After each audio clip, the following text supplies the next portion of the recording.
Hello and welcome to the Ellenmade Book Club. Today I'm going to give you an update on my reading and show you a couple of new books that arrived. And in the spirit of trying to embrace fall, I'm going to take you along on a couple of walks, and we're also going to make some grape juice. So there's that. So the first book that I'm in the middle of is a book that I have heard Melinda at A Web of Stories talk about a lot, many times, and it seemed really special, and so I went to see if they had it at the library, but they didn't. But then I requested that they buy it, and then they did, so now they do have it, and now I have it. So now I have read a little bit in it. It is Mink River by Doyle. I would say I'm about halfway through, and I have enjoyed it so far. It's a bit, maybe not dense and not necessarily slow, but the writing is very special and it's very beautiful at times. I just find it goes pretty slow for me to read this at the moment. And I think that might be a me thing right now more than it is the book. Because I do find it interesting and intriguing and funny at times and beautiful at times. And yeah, the writing is very special in this. And so I would like to finish this, but I have to return it to the library in like 2 days. And I am not going to get through this in 2 days. That's just not going to happen. I think it was just a little bit much all at once for me right now. And I just need something that's like fast-paced and plot-driven and a little bit of a lighter read. And this is not necessarily heavy, but it is like, it's going slower than I would prefer right now. And I don't want to rush through it, so I'm not really sure what to do. I guess I will return it to the library because someone else wants to borrow it, and then maybe pick it up again after and continue it.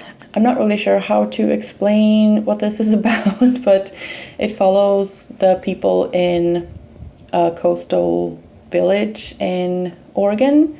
I think some of them are native, and we follow different characters in different chapters, and there are a lot of like links between different people, and there's like the two men that have the government jobs in this little village, and there's a doctor, and there's a teacher, and there's a nun, and there's a little boy, and families and things like that. There's been one major event, and so I have been intrigued and wanted to keep reading, and now it's kind of slowed down a little bit again. I'm not really sure where it's going, and I'm not really sure where the suspense is at the moment, and so it's really my reading engagement slowed down a little bit. So yeah, I guess I will return it to the library, and then hopefully I'll get to pick it up again after the next person has read it.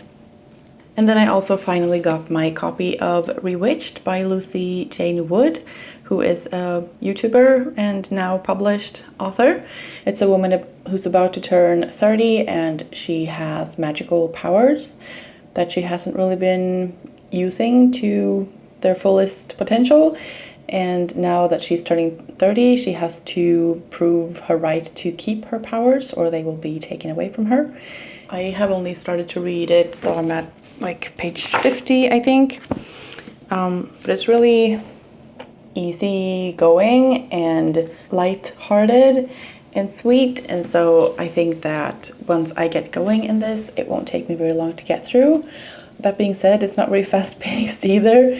It's very cozy and very light, and it's not really hooking me the way I would need it to hook me at the moment, but I am going to keep reading this as well this month. I also have this on audiobook, so I can listen while I read and also listen to the audiobook separately. So that's nice, and I think that's going to help me to move forward in the book. I do wish that Lucy had read it, because I think that when I read just the physical copy, I can hear her voice and like her tone of voice and like her sense of humor and all of that. And so I think that it would be really cool if she read it herself.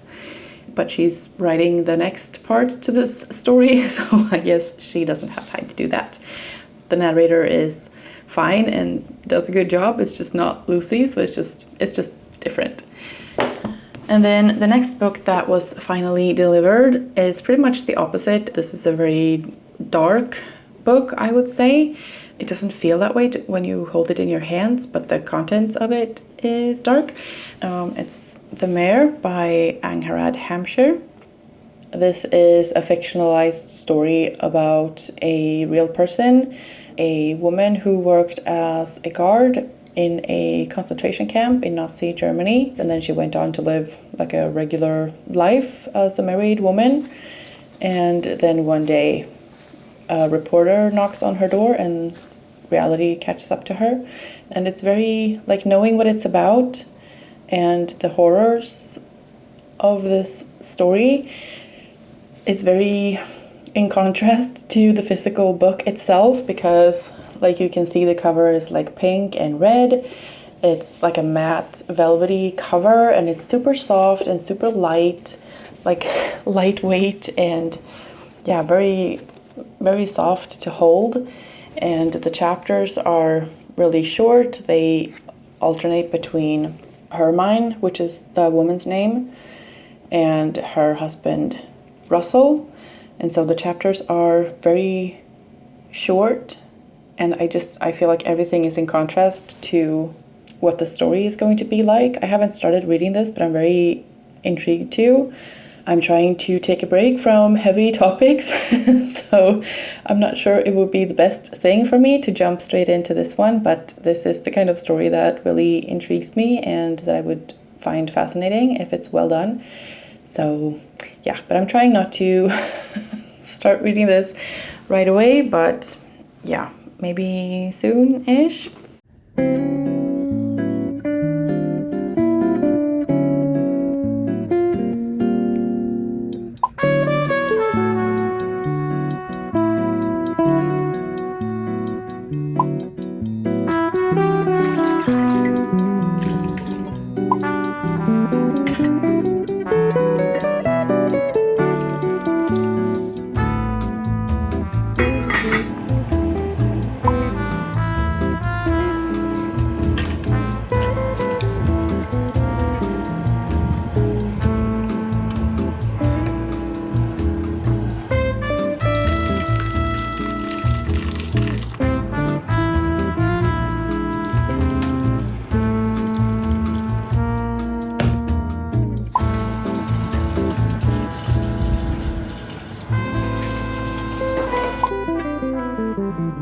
I did try to give myself some more freedom this month to just read whatever I want and pick up whatever I feel like, and that's gone great. I have finished 4 books this month already, and it's only like halfway through, so that's been going well. And not that the numbers are important, but I feel excited about reading again, which is really nice.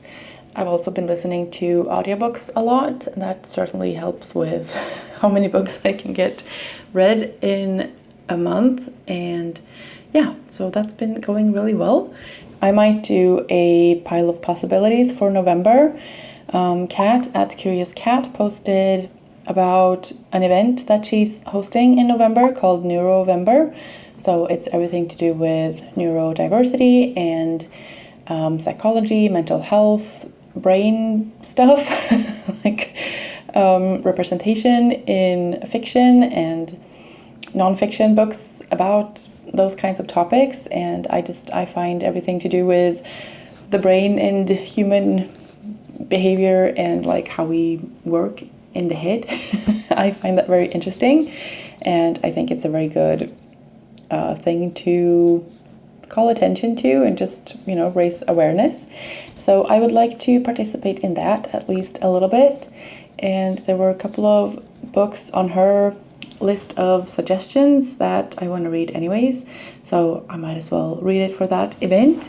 And I might look up a couple of other things that I might want to read, and so yeah, and then I have other books that I want to read apart from that as well. So I'm not gonna overwhelm myself and promise too much, but I'm just thinking aloud. I like having a smaller pile of books to choose from during the month, and yeah.